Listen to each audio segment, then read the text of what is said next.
Salatullah, salamullah ala Taha Rasulillah.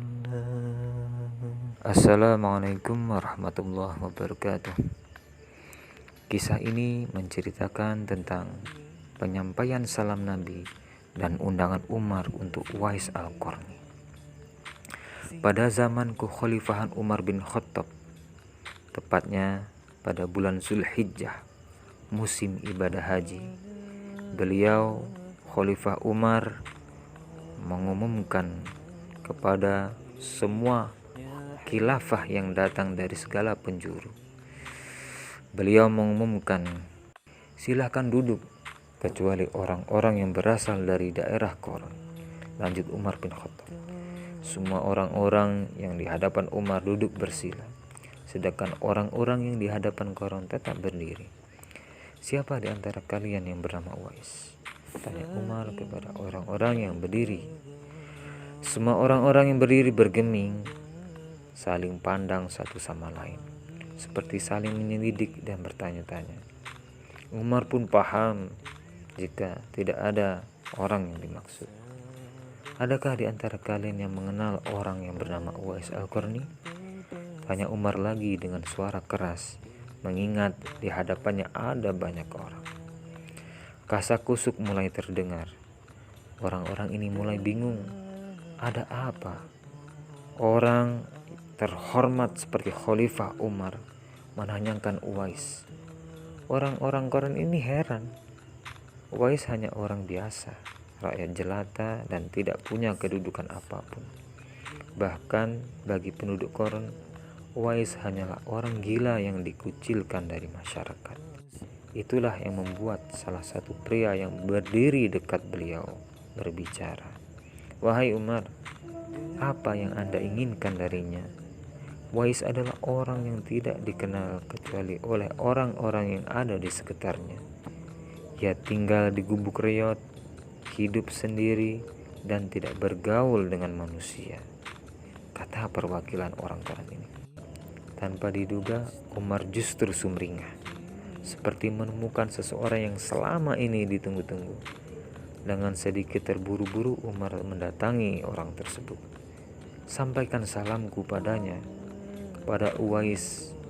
Mohon mintakan kepadanya untuk segera menemuiku di Makkah, kata Umar. Tentu saja semua yang melihat ini bertanya-tanya, siapa orang yang dimaksud Umar itu? Dan apa yang membuatnya jadi terlihat begitu istimewa sampai seorang Umar, sahabat terdekat Nabi, khalifah penerus Abu Bakar, berupaya keras untuk menyelidiki dan mencari sosok itu. Rasa penasaran tidak hanya muncul dari orang-orang Qoran, tapi semua jamaah haji. Rasa penasaran itu mengerucut pada satu pertanyaan. Siapa sebenarnya Uwais Al-Qarni? Uwais adalah pria tambun berkulit coklat gelap, kepalanya botak, berjenggot tebal dan lebat, sering mengenakan sorban dari kain wul. Wajahnya cukup menjengkelkan sekaligus punya tatapan yang menakutkan.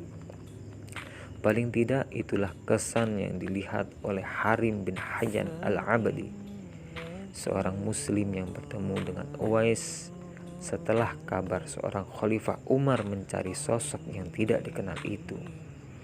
Seperti yang diceritakan oleh Abu Qasim An-Naisaburi dalam kitab Uqala Al-Majanin, kitab kebijaksanaan orang-orang yang dianggap gila atau memang gila betulan. Setelah mendapat pesan dari Umar, orang Qoran ini pun pulang ke kampung halamannya setelah ibadah haji. Ia menyampaikan pesan istimewa ke Uwais dengan penuh tanda tanya. Barangkali dalam hatinya ada urusan apa seorang Uwais, sosok yang dicampakkan di kampungnya, malah mendapat undangan kenegaraan langsung dari Khalifah Umar.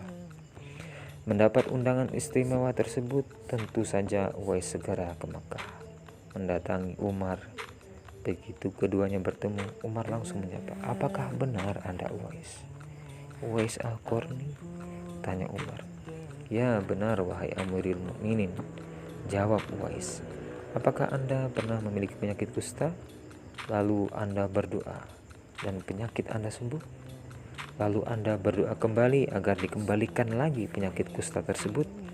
Lalu dikabulkan lagi, tapi hanya setengah dari penyakit yang pertama?" tanya Umar. Uwais terkejut luar biasa melihat Umar tahu hal tersebut, mengingat Uwais hanyalah sebatang kara dan dianggap gila oleh orang-orang yang ada di sekitarnya. "Benar yang Anda sampaikan, Amirul Mukminin," kata Uwais. "Siapa yang mengabari Anda tentang semua itu?" "Demi Allah, tidak ada yang mengetahui peristiwa tersebut kecuali Allah," Umar menjawab. "Yang memberitahuku adalah Rasulullah. Beliau memerintahkanku untuk memohon kepada Anda akan berkenan mendoakan saya." Karuan saja Uwais semakin heran dengan penjelasan.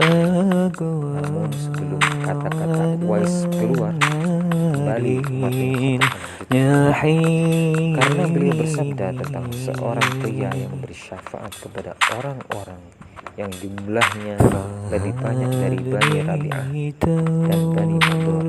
Lalu beliau menyebut namamu. Jelas apa yang disampaikan Umar adalah hadis dari riwayat Hasan.